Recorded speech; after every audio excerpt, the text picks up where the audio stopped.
മലയാളത്തിൻ്റെ പുതിയൊരു വീഡിയോയിലേക്ക് എല്ലാവർക്കും സ്വാഗതം. അപ്പോൾ നമ്മളൊരു ടേബിളും അതിൻ്റെ മണ്ടയ്ക്ക് 2-3 സാധനങ്ങളൊക്കെ അടുക്കി വെച്ചിട്ടുണ്ട്. അപ്പം ടേബിളിൻ്റെ മണ്ടയ്ക്ക് ഈ സാധനമൊന്നും പെർമനൻ്റ് അല്ല, ജസ്റ്റ് നമ്മൾ ഇപ്പോൾ സാധനമൊന്നും കിട്ടാഞ്ഞുകൊണ്ട് ഇതൊക്കെ എടുത്ത് വെച്ചതേ ഉള്ളൂ. നമുക്കത് മാറ്റാം. അപ്പം നമ്മുടെ പുതിയ സ്റ്റുഡിയോ സെറ്റപ്പ് ഇങ്ങനെയൊക്കെയാണ്, ഏകദേശമൊക്കെ ഇങ്ങനെയൊക്കെയാണ് വരുന്നത്. സോ ഇന്നത്തെ വീഡിയോയിലൂടെ ഈ ഒരു സ്റ്റുഡിയോ സെറ്റപ്പ് കണ്ടിട്ട് സ്റ്റുഡിയോ സെറ്റപ്പ് എങ്ങനെയുണ്ടെന്ന് എല്ലാവരും പറയുക, താഴെ നിന്ന് കമൻറ്റ് ചെയ്യുക. നമ്മുടെ സ്റ്റുഡിയോ സെറ്റപ്പിൽ എന്തെങ്കിലുമൊക്കെ അപ്ഗ്രേഡ് ചെയ്യണമെന്നുണ്ടെങ്കിൽ താഴെ നിന്ന് കമൻറ്റ് ചെയ്യുക, എന്തൊക്കെയാണ് വേണ്ടതെന്നൊക്കെ പറയുക.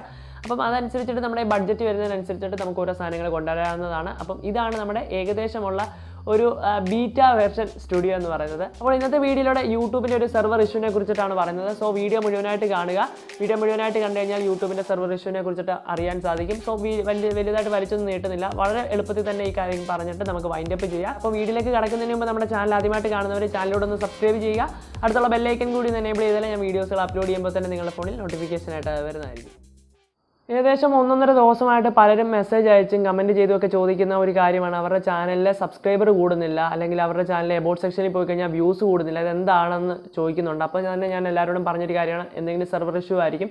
ഇപ്പോൾ യൂട്യൂബ് തന്നെ അത് സെർവർ ഇഷ്യൂ ആണെന്ന് പറഞ്ഞ് പുറത്ത് വിട്ടിട്ടുണ്ട്. യൂട്യൂബിന് അനലിറ്റിക്സ് പേജിലേക്ക് പോയി കഴിഞ്ഞാൽ അവിടെ കാണാൻ സാധിക്കും, അവിടെ റിയൽ ടൈം എന്നുള്ളതിൻ്റെ അവിടെ ആയിട്ട് ഒരു ട്രയാങ്കിൾ ഷേപ്പിലൊരു സാധനം കാണാൻ സാധിക്കും. അതിൽ ക്ലിക്ക് ചെയ്ത് കഴിഞ്ഞാൽ അവർ പറയുന്ന കാര്യം അവരുടെ സിസ്റ്റം ഡൗൺ ആണ്, റിയൽ ടൈം വ്യൂസോ അല്ലെങ്കിൽ റിയൽ ടൈം അനലിറ്റിക്സ് അവർക്ക് കാണിക്കാൻ സാധിക്കുന്നില്ല എന്നാണ് പറയുന്നത്. അതുടനെ ശരിയാക്കുമെന്ന് അവർ പറയുന്നുണ്ട്. സോ ഇതാണ്, നിങ്ങളുടെ യൂട്യൂബ് ചാനലിലെ സബ്സ്ക്രൈബർ കൂടുന്നില്ലെങ്കിൽ യൂട്യൂബിന് തന്നെ സെർവർ ഇഷ്യൂ ആണ്, അത് ഉടനെ തന്നെ അവർ ശരിയാക്കുന്നതാണ്. ഇന്നലെ നമ്മുടെ ഒരു സബ്സ്ക്രൈബർ ഒരാൾ നമ്മളോട് ചോദിച്ചിരുന്നു, അവൻ്റെ ഫ്രണ്ട് വെച്ച് തന്നെ ഒരാൾ അവൻ്റെ ചാനൽ സബ്സ്ക്രൈബ് ചെയ്തു, പക്ഷേ അവൻ്റെ ചാനലിലെ സബ്സ്ക്രൈബർ കൂടുന്നില്ല. അപ്പോൾ തന്നെ ഞാൻ പറഞ്ഞിരുന്നു എന്തെങ്കിലും സെർവർ ഇഷ്യൂ ആയിരിക്കുമെന്ന്.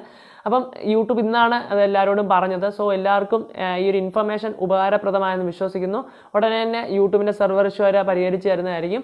റിയൽ ടൈം അനലിറ്റിക്സ് ആണ് യൂട്യൂബിന് ഇപ്പോൾ കാണിക്കാൻ സാധിക്കാത്തത്, ഉടനെ അത് പരിഹരിക്കും. സോ ഇന്നത്തെ വീഡിയോ എല്ലാവർക്കും സഹായപ്രദമായിട്ടുണ്ടെങ്കിൽ ഉറപ്പായിട്ടും വീഡിയോയ്ക്ക് ലൈക്ക് ചെയ്യുക. നമ്മുടെ സ്റ്റുഡിയോ സെറ്റപ്പ് ഒക്കെ എങ്ങനെയുണ്ടെന്ന് ഉറപ്പായിട്ടും താഴെ വന്ന് കമൻറ്റ് ചെയ്യുക. അതുപോലെ തന്നെ യൂട്യൂബ് സംബന്ധമായിട്ട് എന്തെങ്കിലുമൊക്കെ ഡൗട്ട് ഉണ്ടെങ്കിൽ ഇൻസ്റ്റാഗ്രാമിൽ എനിക്ക് ഡയറക്റ്റ് ആയിട്ട് മെസ്സേജ് അയച്ചാൽ നമ്മൾ റിപ്ലൈ തരുന്നതായിരിക്കും. സോ തുടർന്ന് ഇതുപോലുള്ള വീഡിയോസുകൾ നിങ്ങളെ തേടിയെത്താൻ വേണ്ടി ചാനൽ സബ്സ്ക്രൈബ് ചെയ്യുക. അടുത്തുള്ള ബെല്ലൈക്കൻ കൂടി എനേബിൾ ചെയ്താൽ ഞാൻ വീഡിയോസുകൾ അപ്ലോഡ് ചെയ്യുമ്പോൾ തന്നെ നിങ്ങളുടെ ഫോണിൽ നോട്ടിഫിക്കേഷൻ ആയിട്ട് വരുന്നതായിരിക്കും. അപ്പോൾ പുതിയൊരു വീഡിയോയിൽ കാണുന്നവരെ സൈനിങ് ഓഫ് സിജിൻ ദേവസ്യ.